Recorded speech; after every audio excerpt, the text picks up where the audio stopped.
Hello students, welcome to our tuition classes. आज हम probability distribution में सेक्शन डी करने जा रहे हैं और मैं आपको करवा रहा हूं सेक्शन डी का क्वेश्चन नंबर 6। आइए देखते हैं क्वेश्चन में क्या दिया हुआ है। In a game of hitting a target, the probability that Ramesh will fail in hitting the target is 2/5. Ramesh के फेल होने की प्रोबेबिलिटी 2/5 दी हुई है। अब फेल होने की प्रोबेबिलिटी है सो उसे Q कहते हैं 2/5। अब फेल होने की प्रोबेबिलिटी 2/5 है तो सक्सेस होने की प्रोबेबिलिटी क्या होगी? 1 में से 2/5 माइनस करेंगे, 1 माइनस 2/5, सो 5 इंटू 1 5, 5 माइनस 2 तो ये हो जाएगा 3/5। मीन्स रमेश के टारगेट हिट करने की, सक्सेस होने की प्रोबेबिलिटी 3/5 है और फेल होने की प्रोबेबिलिटी 2/5 है। If he is given 3 trials to hit the target, find the probability of the event he hits the target successfully in 2 trials। अब उसे 3 ट्रायल्स दिए गए हैं, total number of trials 3, n की वैल्यू 3 और x की वैल्यू है 2। So probability of x is equals to NCx p raise to x q raise to n minus x।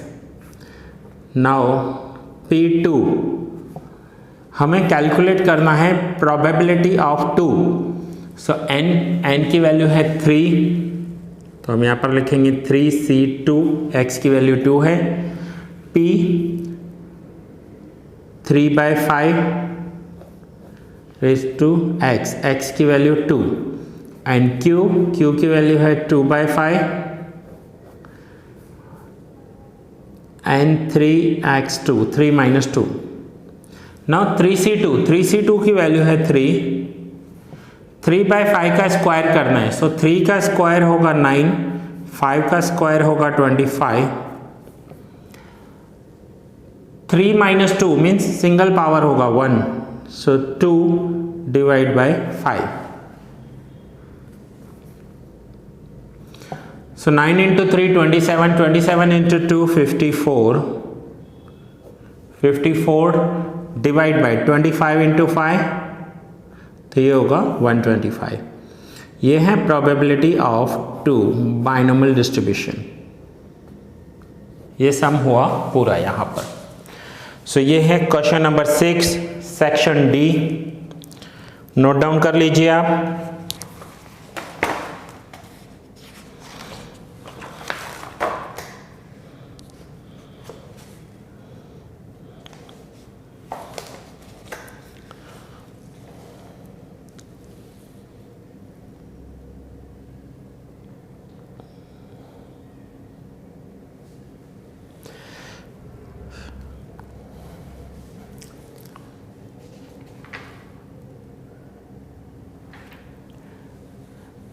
Now करेंगे क्वेश्चन नंबर 7। सो आइए देखते हैं क्वेश्चन 7 में क्या दिया हुआ है हमें। A person is asked to select a number from positive integers 1 to 7। Positive integers 1 to 7। अब पॉजिटिव इंटीजर्स कौन से होते हैं? यह है question number 7, same section D. Positive integers होंगे 1, 2, 3, 4, 5, 6 एंड 7। ये पॉजिटिव इंटीजर्स हैं। If the number selected by him is odd then he is entitled to get the prize. अगर ऑड नंबर सिलेक्ट हुआ तो उसे प्राइज मिलेगा। इट मीन्स कि odd number success है। ऑड नंबर्स कौन से हैं? तो ऑड नंबर है 1, 3, 5 एंड 7, ये ऑड नंबर है। और इवन नंबर पूछे तो इवन नंबर होंगे 2, 4 एंड 6। अब अगर ऑड नंबर निकला तो उसे प्राइस मिलेगा, प्राइस मिलेगा means it indicates success. So probability, odd number आने की प्रोबेबिलिटी कितनी है, तो टोटल ऑड नंबर्स कितने हैं 4 डिवाइड बाय 7, या फिर आप 4C1 7C1 भी लिख सकते हो। 4C1 4 ऑड नंबर है, उनमें से एक सिलेक्ट होना चाहिए, 4C1 वैल्यू होगी 4, और टोटल 7 है, 7C1 वैल्यू होगी 7। अब P की वैल्यू 4/7 है तो Q की वैल्यू क्या हो जाएगी 1 माइनस 4/7, तो ये आंसर हो जाएगा 3/7। Then if the number selected by him is odd, then he is entitled to get the prize. If he is asked to take 5 trials, then find the probability of the event that he will be entitled to get a prize in only 1 trial. अब इसे 5 trials दिए गए हैं, total number of trials 5 दिए गए हैं। सो n होगा 5, n की वैल्यू 5 एंड x की वैल्यू होगी 1। क्या लिखा हुआ है, he will be entitled to get a prize in only 1 trial। Now हमारे पास सारी इंफॉर्मेशन अवेलेबल हैं, बाइनोमियल की फॉर्मूला में वैल्यूज रखेंगे। नाउ बाइनोमियल डिस्ट्रीब्यूशन की फॉर्मूला क्या है, probability of x is equals to NCx p raised to x q raised to n minus x। Now p1 calculate करना है, x की वैल्यू क्या है 1, सो n की value 5C1, p 4/7 raised to x, x की value 1 and q 3/7 and 5 minus 1। So 5C1 की value होगी 5, 4 raised to 1 4/7 and 5 minus 1। अब 5 minus 1 मीन्स क्या हो जाएगा 3 raised to 4 and 7 raised to 4। सो 3 का 4th power square cube 4 81 and 7 into square cube 4th power 2401। सो ये हो गई वैल्यू।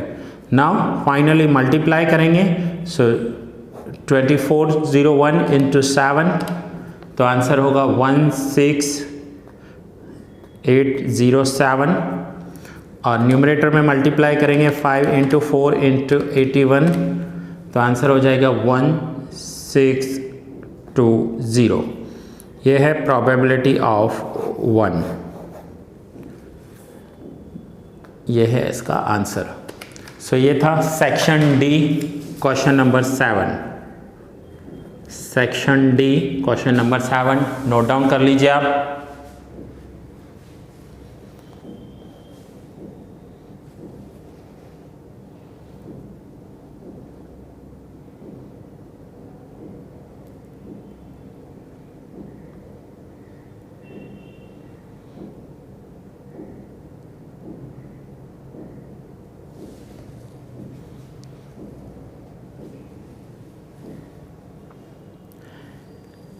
नाउ हमने कंप्लीट कर लिया section D question 7।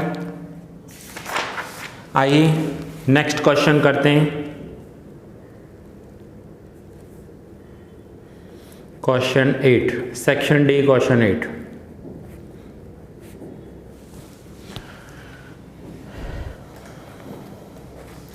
The mean and variance of a binomial distribution are 2 and 6/5 respectively. Find P1 and P2 for this binomial distribution.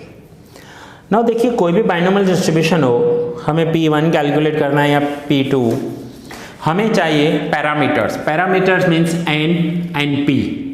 N and P की value होगी तो Q भी मिल जाएगा। अब यहाँ पर इंफॉर्मेशन में दिया हुआ है वेरियांस की value, mean and variance. Mean 2 है, वेरियांस 6/5 है। नाउ मीन की वैल्यू दी हुई है और मीन क्या होता है, मीन होता है NP, NP की वैल्यू है 2। दूसरा दिया हुआ है हमें इस क्वेश्चन में वेरिएंस, तो वेरिएंस क्या दिया हुआ है NPQ और वेरिएंस की वैल्यू है 6/5। सो नाउ वेरिएंस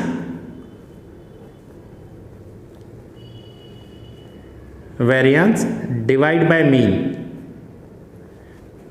सो वेरिएंस की वैल्यू है 6/5 डिवाइड बाय मीन की वैल्यू है 2 और 2 डिवाइड में कुछ भी नहीं हो तो 1 एज्यूम कर लेते हैं।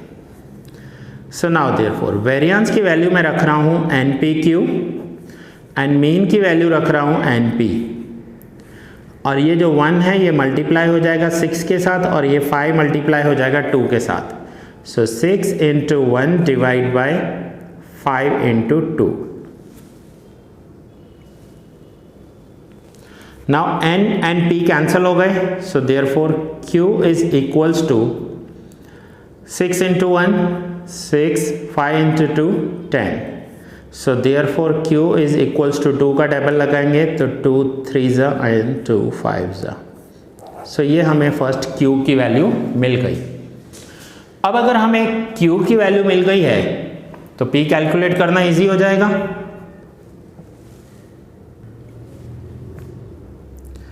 P की वैल्यू क्या होती है 1 - Q, so 1 - 3/5, so 5 × 1 5, 5 - 3 2, 2 divide by 5, ये हो जाएगी P की वैल्यू। Q की वैल्यू 3/5 एंड P की वैल्यू 2/5। नाउ यहाँ पर हमारे पास P एंड Q अवेलेबल हो गए। अब हमें P1 P2 कुछ भी कैलकुलेट करना हो, हमें सबसे पहले N चाहिए होता है। सो नाउ N कैसे कैलकुलेट करेंगे, तो हमारे पास मीन की वैल्यू अवेलेबल है, मीन मीन्स NP, NP की वैल्यू क्या है 2 और यहाँ पर P का वैल्यू 2/5 है। सो N P की जगह मैं रखूँगा 2/5 is equals to 2/5। So therefore N is equals to, ये 5 मल्टीप्लाई हो जाएंगे, सो 5 × 2 और ये 2 सामने जाकर डिवाइड हो जाएगा। सो 2 कैंसिल करेंगे तो N की वैल्यू आ गई 5। सो नाउ NPQ कैलकुलेट हो गए। अब हमें क्वेश्चन में क्या पूछा हुआ है कैलकुलेट करने के लिए, P1 and P2। So binomial distribution की फॉर्मूला में सिर्फ वैल्यू ही रखनी है हमें। So P1 probability of X is equals to NCX P⁻x Q⁻n−x। So पहले मैं P1 कैलकुलेट कर रहा हूँ। P1 X की वैल्यू हमें 1 रखनी है, सो N5 5C1 P की वैल्यू 2/5 X1 एंड Q की वैल्यू 3/5 5 - 1। सो नाउ 5C1 की वैल्यू होगी 5, 2 का 1 पावर 2 डिवाइड बाय 5 एंड 3 का 4th power square cube 4 81 and 5 का 4th पावर स्क्वायर क्यूब 4 625। सो ये हमने P कैलकुलेट किया P1। अब यहाँ पर क्या होगा 5 5 कैंसिल, न्यूमरेटर यहाँ पर दोनों कैंसिल हो जाएंगे, 5 5 कैंसिल करेंगे, सर रेस्ट रिमेनिंग वैल्यू क्या बचेगी 81 × 2